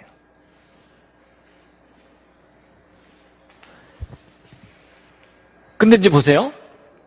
지금 현재 이 우주의 질서가 점점 붕괴되는 쪽으로 가고 있다면 이걸 시간을 거꾸로 거슬러 올라가면 과거에는 어떤 상태가 있었다는 거죠? 완전한 질서의 상태가 있었다는 거예요. 그렇죠? 그리고 이제 미래로 가면 갈수록 어떤 상태가 된다는 거예요? 완전한 무질서죠? 완전한 무질서라는 얘기는 죽음의 상태라는 거예요.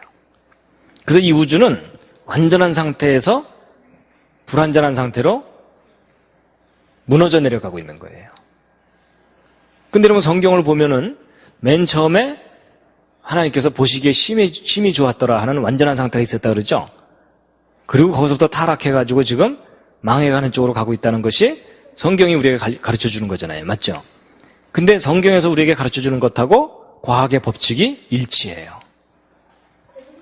그러니까 여러분, 이 과학의 가장 근본적인 법칙이 성경의 진리라는 것을 강력하게 뒷받침해주고 있는 겁니다. 그래서 히브리서 1장 10절부터 12절까지 함께 한번 읽으시겠습니다. 시작. 또 주여 태초에 주께서 땅에 기초를 두셨으며 하늘도 주의 손으로 지으신 바라. 그것들은 멸망할 것이나 오직 주는 영존할 것이요 그것들은 다 옷과 같이 낡아지리니 의복처럼 갈아입을 것이요 그것들이 옷과 같이 변할 것이나 주는 여전하여 연대가 다함이 없으리라 하였으나. 여러분, 이 세상 모든 것들은요 망해가는 쪽으로 지금 가고 있는 겁니다. 그 다음에 이제 이 연력학 제2법칙의 또 다른 표현이 이제 정보 연력학입니다. 이 정보, 인포메이션, 어떤 메시지를 다루는 사람들이 무슨 법칙이 있다는 걸 알게 됐어요. 이게 뭐냐면, 여러분, 이 연력학 제2법칙은 변질의 법칙이라고 그랬죠? 그러면 정보는 전달될수록 어떻게 될까요? 변질됩니다. 그래서 이 연력학 제2법칙의 또 다른 표현이 정보의 변질이에요. 그래서 이제 예를 들면 이런 거예요. 여러분, 생각하는 사람을 조각한 조각가가 누구냐 하고 시험 문제 냈더니 똑똑한 친구가 로댕 이렇게 썼어요. 그렇죠? 근데 그 옆에 있는 놈이 그걸 쓱 보더니 뭐라고 썼다고요? 오뎅 이렇게 쓴 거예요. 그건 다 아시죠? 근데 이제 그 뒤에 있는 놈이 앞에 있는 놈 걸 싹 보더니 덴뿌라 이렇게 쓴 거예요. 그 다음에 그 옆에 있는 놈이 뭐라고 썼다고요? 어묵. 그 뒤가 맛살. 그 옆에가 게맛살 이렇게 된 거예요. 그래서 생각하는 사람을 조각한 조각가가 누구예요? 게맛살이에요.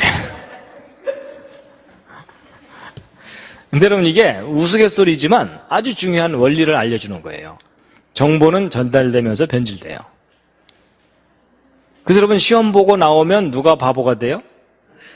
로댕이라고 쓴 놈만 바보가 되는 거예요. 그렇죠? 왜냐면 딴 애들이 우기거든요.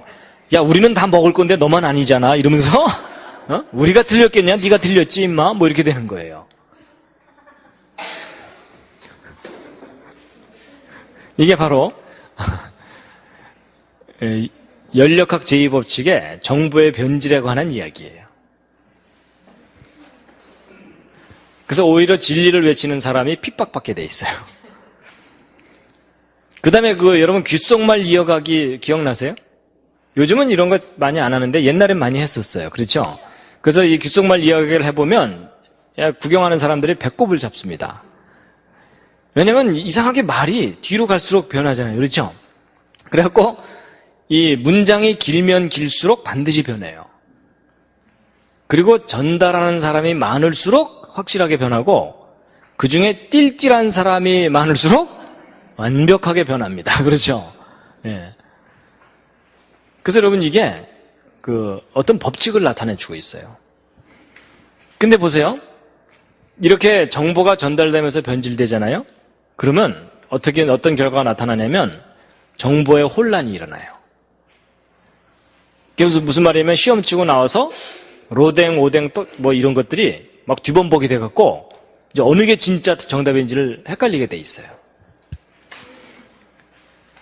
그러면 이제 정보가 혼란이 일어나면요, 나타나는 현상이 뭐냐면 초기 정보를 잃어버려요. 그러니까 로댕을 잃어버리는 거예요. 그래서 여러분 보세요. 지금 현재 이 세상에 살고 있는 사람들이 성경 창세기에 나오는 천지창조 에덴 동산 이야기 잘 안 믿죠? 그렇죠? 근데 여러분 그거를 이상하다고 생각하지 마세요. 왜냐하면 이 초기 정보가 시간이 지나면은 변질되면서 소멸되게 돼 있어요.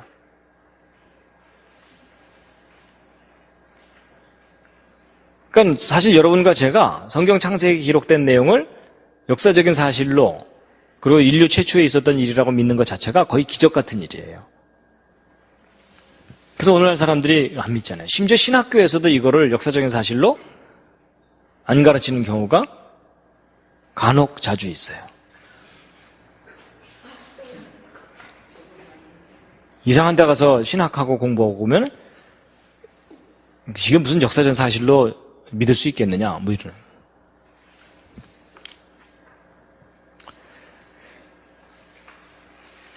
그 다음에 이런 정보가 변질되면서 뭐가 일어나냐면요, 개념의 혼란이 증가해요. 여러분, 우리가 볼펜이라는 것에 대해서 서로 이해가 달라서 싸우는 일은 거의 없어요. 그렇죠? 근데 중요한 의미를 가진 단어일수록 그것을 이해하는 그 방법이 서로 다르기 때문에 그거 가지고 서로 싸웁니다. 그래서 여러분, 사랑, 이게 얼마나 중요한 단어예요. 그렇죠? 근데 사랑에 대한 이해가 사람마다 다 달라요. 그렇죠? 그래서 사랑한다니까 이러면서 싸우잖아요. 더 심하게 싸우잖아요. 그 다음에 여러분, 죄라는 개념에 대해서 상당히 혼란스러워져 있어요. 여러분, 죄가 뭐라 그랬죠? 하나님의 말씀에서 벗어나는 게 죄예요. 근데 오늘날 사람 중에 그걸 가장 중요한 죄라고 생각하는 사람이 어디 있어요? 대부분은 그렇지 않죠. 그 다음에 이제 행복이 뭐냐? 예전에는 좀 고상한, 가난해도 웃으면서 사는 게 행복한 거다. 뭐 이런 식으로 생각했는데 요즘은 행복의 가장 큰 기준이 뭐예요? 네가 어찌 그걸 알았느냐? 예. 오늘날은 행복의 첫 번째 기준이 거의 돈이 돼버렸어요. 맞죠? 여러분, 그만큼 우리가 변질된 세상을 살고 있는 겁니다. 그 다음에 예전에는 진리에 목숨을 걸었는데요. 요즘은요, 진리가 밥 먹여주냐. 요즘은 밥그릇에 목숨을 걸어요. 그래서 여러분 보세요. 이렇게 초기 정보를 잃어버리고 개념의 혼란이 증가하면 가치관의 붕괴가 일어나게 돼 있어요. 그 다음에 이제 또 이 연력학 제2법칙에 의해서 가장 심하게 변질되는 게 종교예요. 가장 혼란스러워지는 게 종교고요. 여러분, 이 세상에 얼마나 다양한 종교가 있어요. 그렇죠? 자기를 재림예수라고 우기는 사람들이 꽤 많은 거 아시죠? 나는 재림예수다 이러면은 그 옆에 있는 사람이 난 널 보낸 적이 없다 이러면서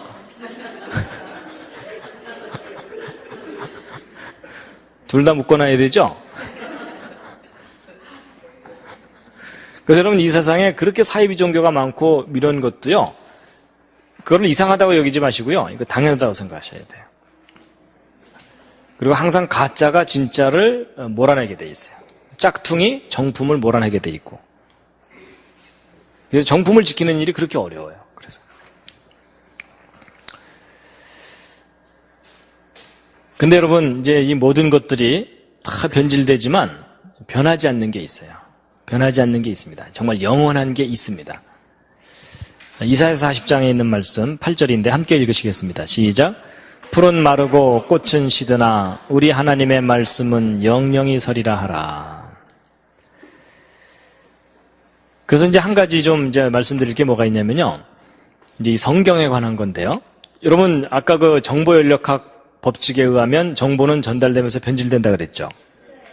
그럼 여러분, 그게 상당히 심각한 문제를 제기합니다. 그게 뭐냐면, 여러분, 우리가 가지고 있는 이 성경은요, 번역본이에요. 그렇죠?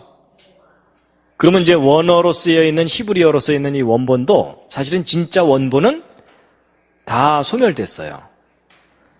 우리는 사본만 갖고 있어요. 필사본만. 근데 여러분, 필사본이라는 것은 이게 직접 글로 써서 옮겨 적은 거거든요. 근데 여러분, 이렇게 뭔가를 옮겨 적어봐서 아시지만 옮겨 적을 때마다 틀리죠. 짧은 거라면 그래도 비교적 안 틀리는데 문장이 길수록 복잡할수록 반드시 틀리게 돼 있어요. 그럼 이제 어떤 심각한 문제가 생기냐면 정말 우리가 가지고 있는 이 필사본이 원본과 똑같겠느냐 이런 거예요. 여러분, 점 하나만 잘못돼도 의미가 전혀 달라지는 게 문장이잖아요. 그렇죠? 그래서 예를 들어 성경 원본에 예수를 믿어야만 구원을 얻는다. 우리는 그렇게 알고 있잖아요. 근데 만약에 원본에는 예수를 믿어도 구원을 얻는다. 이렇게 돼 있다면 우리가 그동안 그 하나 때문에 얼마나 많이 서로 치고받고 싸웠어요. 그렇죠? 그러니까 하나만 틀려져도 의미가 달라지는데 과연 이 성경이 완벽하게 보존됐겠느냐 이런 의구심이 들거든요. 그래서 이제 그걸 좀 점검을 해볼 텐데요. 여러분, 이제 고서 검증이라는 게 있습니다. 우리가 가지고 있는 사본이 정말 원본과 동일한 것이라고 할 수 있는지를 검증을 하는 거예요. 그래서 여기에는 몇 가지 기본적인 기준이 있는데, 사본들 간에 오차가 적을수록 그 사본은 믿을만 하겠죠. 그리고 사본의 숫자가 많을수록 그러니까 동일한 내용을 담고 있는 사본이 숫자가 많을수록 서로를 검증해 주니까 믿을만 하겠죠. 그 다음에 원본과 가장 가까운 사본일수록 가장 변질이 덜 됐겠죠. 바로 이런 객관적인 기준을 가지고 우리가 가지고 있는 사본이 믿을만한지를 검증하는 거예요. 그래가지고 먼저 이제 그 사본 간의 오차가 적다는 거, 그 다음에 사본의 숫자가 많을수록, 그리고 원본과 연대차가 적을수록 이제 믿을만하다는 걸 가지고 일단 신약 사본을 좀 이제 살펴보면요. 이제 신약 성경만 얘기하면은 비교할 게 없으니까 일리아드라고 하는 옛날 그 서양 사람들이 고전으로서 막 암송도 하고 그랬던 그 일리아드하고 좀 비교를 해보면은요. 일단 사본 간의 오차, 신약 성경의 경우는 0.5% 정도 있어요. 0.5%면은 200분의 1 정도입니다. 200분의 1. 그러니까 예를 들어 뭐 아주 쉽게 얘기하면 원고지 한 매당 한 글자 정도, 뭐 이 정도 수준의 오차가 있어요. 여러분 그 성경이 완전하다는 것은 원본이 완전하다는 거지 사본은 불완전한 점이 있을 수 있습니다. 그 다음에 이제 일리아드는 5% 정도예요. 그러니까 20글자당 하나 뭐 이 정도겠죠? 쉽게 생각하면. 근데 어쨌든 신약 성경이 그 유명한 일리아드보다도 10배나 정확하게 잘 보존돼 있어요. 그 다음에 이제 사본 숫자는요, 신약 성경이 2만 권이 넘고 일리아드는 600권 정도예요. 그러니까 사본 숫자만 보더라도 신약 성경이 40배나 더 많아요. 그러니까 풍부하게 많기 때문에 서로가 검증이 되니까 더 믿을만 하겠죠? 그 다음에 이제 연대 차이. 그 신약 성경의 경우요, 이제 원본은 AD 40년에서 100년 요 기간 동안에 기록된 건데, 우리가 지금 현재 가지고 있는 가장 오래된 신약 성경 사본은 AD 125년 경쯤인데, 적게는 25년에서 많게는 80년 정도 차이니까 평균 한 50년 정도 차이죠. 그렇죠? 근데 일리아드 같은 경우는 원본이 BC 900년인데 가장 오래된 사본은 BC 400년 거니까 500년 정도 차이가 있죠. 그러니까 연대 차이도 10배 정도 차이가 나요. 그러니까 좀 단순 무식하게 얘기하면 신약 성경이 일리아드보다 이거 서로 곱하면은 4,000배 정도 믿을만하다 할 정도로 신약 성경이 객관적으로 비교해 볼 때 훨씬 믿을만한 사본이라는 거예요. 그러니까 여러분 인간이 가지고 있는 고전 중에 이렇게 잘 보존된 사본이 없다고 할 정도로 신약 성경은 사본이 잘 보존돼 있어요. 근데 그럼에도 불구하고 0.5% 오차가 있다는 것이 좀 꺼림직하시죠? 근데 여러분 그거 너무 걱정하지 마시기 바랍니다. 저 오차들은요 대부분 사소한 오차예요. 아주 치명적인 부분에서 오차가 나는 게 아니고 예를 들면 이런 거예요. 뭐 예를 들어 예수께서 가라사대 이렇게 써야 되는데 예수께서 가라사디 뭐 이렇게 썼다거나 하여튼 뭐 그 정도 오차들이에요. 대부분이. 그러니까 그거는 그리고 또 이제 그게 뭐 모든 사본이 마태복음 몇 장 몇 절이 예수께서 가라사디 이렇게 돼 있는 게 아니고 대부분은 예수께서 가라사대 이렇게 돼 있는데 일부만 예수께서 가라사디 이렇게 돼 있다는 거예요. 그러니까 서로 검증을 해보면은 쉽게 그 오차를 제거할 수 있는 그런 사소한 오차들이 대부분이에요. 그러니까 그렇게 교정될 수 있는 오차를 다 제거하고 나면 저 오차 비율은 훨씬 줄어들어요. 그러니까 정말 지극히 믿을 만한 기록이 신약사본이에요. 근데 이제 어쨌거나 오차는 있긴 있잖아요. 그렇죠? 예. 근데 이제 문제는 신약성경이 아니라 구약사본이에요. 여러분 신약과 구약 중에 어느 것이 더 오래된 사본이에요? 구약이죠. 그렇다면 어느 것이 더 많이 변질될 가능성이 있어요? 구약이죠. 더 오래됐으니까. 그렇죠? 그러니까 여러분 신약성경이 아무리 정확하게 보존돼 있어도 그것의 근거가 되는 구약사본이 변질이 심하면 신약사본 잘 보존된 것은 별로 의미가 없을 수가 있어요. 그렇죠? 그래서 이제 구약사본을 이렇게 볼 텐데요. 여러분 구약 경우는요. 원본이 기록된 것은 모세 오경부터 말라기까지 한 1000년 기간 동안에 구약 원본들이 기록됐어요. 그런데 얼마 전까지 사람들이 가지고 있던 비교적 믿을 만한 이 구약 성경 사본이 마소라 사본이라 그래가지고 마조레 텍스트라고 하는 거였어요. 그래서 구약 거의 전체를 담고 있는 사본이거든요. 근데 그게 AD 900년경 거예요. 요때 필사해 놓은 거예요. 근데 여러분 이 구약의 제일 마지막 원본인 말라기하고만 비교해 보아도 1300년이나 차이가 나잖아요. 그럼 여러분 사실 1300년이나 시간 간격이 있으면 이 기간 동안 얼마나 내용이 변질됐는지 검증할 길이 없어요. 맞죠? 그래서 오랫동안 사람들이 이 구약 성경 사본의 이 완벽한 보존에 대해서 의문을 가졌었어요. 정말 이게 원본하고 똑같을까? 뭐 이런 거예요. 그 성경의 신뢰도에 대해서 많은 의문이 있었는데, 여러분 20세기 최대의 고고학적 발견이라고 할 만한 것이 있었는데, 그게 뭐냐면 사해 사본이 발견된 거예요. 여러분 이스라엘의 그 사해, 이 사해는 소금기가 하도 많아서 사람이 이렇게 둥둥 든답니다. 저도 한번 가서 빠져보려고 그러는데 아직 안 가봤습니다. 근데 이 사해 근처에 이 황량한 곳에 이 동굴들이 좀 있거든요. 이런 동굴 속에서 발견된 사본이에요. 그래가지고 1947년에 이 사해 주변에서 이제 첫 번째 그 사본이 발견됐는데, 이거 사본 발견한 스토리가 재밌어요. 그 목동이 그 양이나 뭐 이런 염소 이런 걸 치다가 잃어버린 거예요. 한두 마리를. 그러니까 이제 걔네들을 찾으러 다녀야 되는데, 얘네들이 이런 동굴 속에 들어가 있을 수도 있잖아요. 그러니까 이제 이 목동이 이 돌멩이를 들고 저 동굴마다 이렇게 던져 넣은 거예요.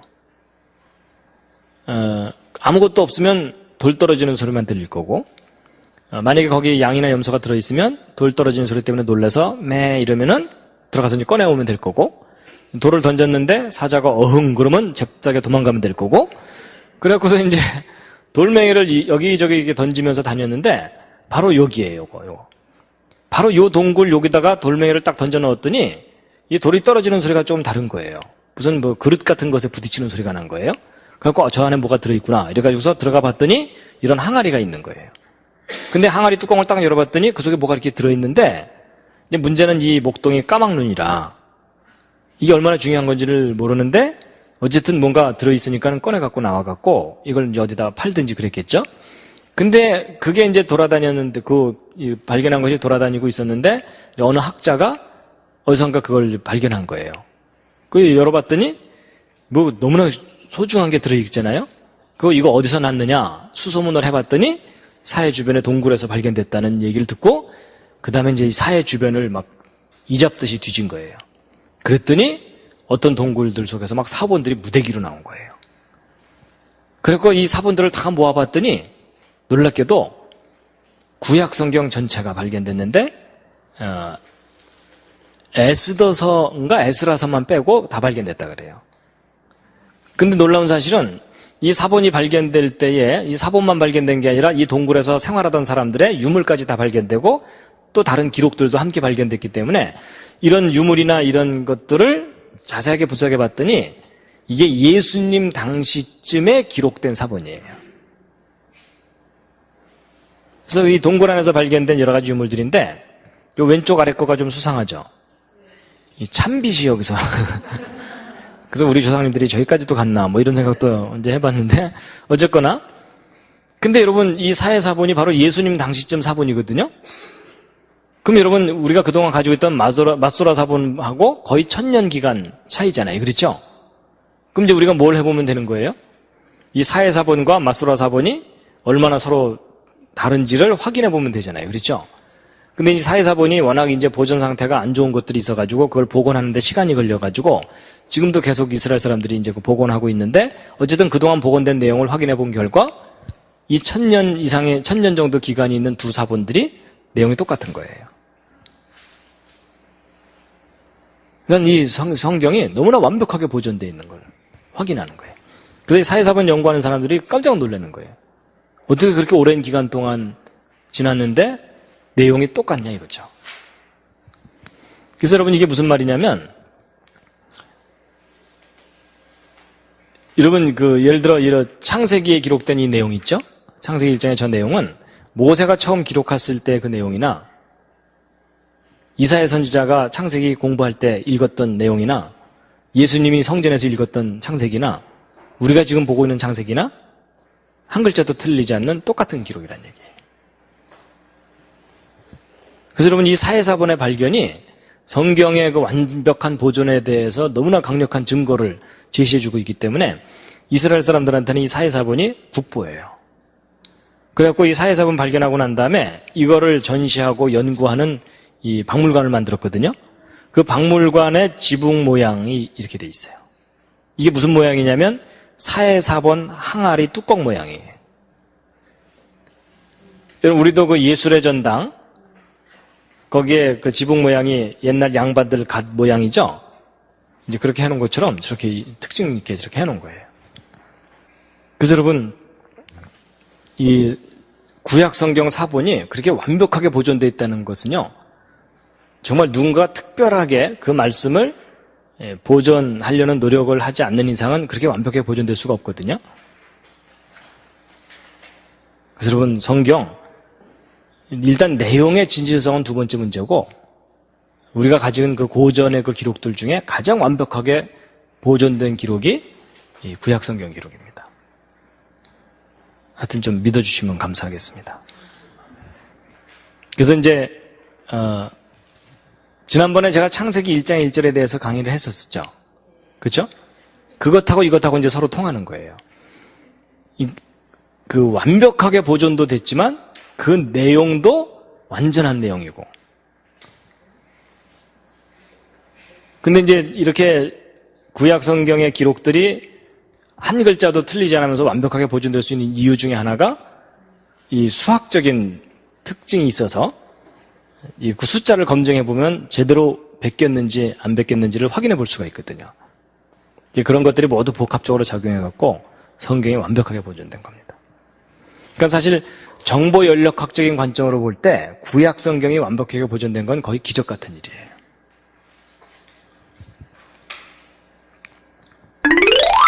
그래서 성경의 기록은 완전하게 보존되어 왔는가? 있습니다. 그래서 디모데후서 3장 15절 말씀 함께 읽으시겠습니다. 시작. 또 내가 어려서부터 성경을 알았나니 성경은 능히 너로 하여금 그리스도 예수 안에 있는 믿음으로 말미암아 구원에 이르는 지혜가 있게 하느니라. 또 읽겠습니다. 시작. 모든 성경은 하나님의 감동으로 된 것으로 교훈과 책망과 바르게 함과 의로 교육하기에 유익하니 이는 하나님의 사람으로 온전케 하며 모든 선한 일을 행하기에 온전케 하려 함이니라. 그래서 오늘 이 우주의 법칙과 성경, 그래서 그 연력학 법칙에 대해서 말씀을 드렸는데 이제 기억이 나십니까? 연력학 법칙의 첫 번째 법칙이 뭐라고요? 보존의 법칙입니다. 뭐가 보존된다고요? 에너지가 보존된다. 그리고 두 번째 법칙은 변질의 법칙입니다. 그래서 이 두 번째 법칙인 변질의 법칙을 다양하게 표현하는데 고전 연력학에서는 에너지는 자꾸 소모된다. 그 다음에 이 통계 연력학에서는 질서가 무질서해지는 쪽으로 간다. 그리고 정보 연력학에서는 정보는 시간이 지나면서 변질된다. 그래서 여러분 이 우주가 지금 망해가는 쪽으로 가고 있다는 거예요.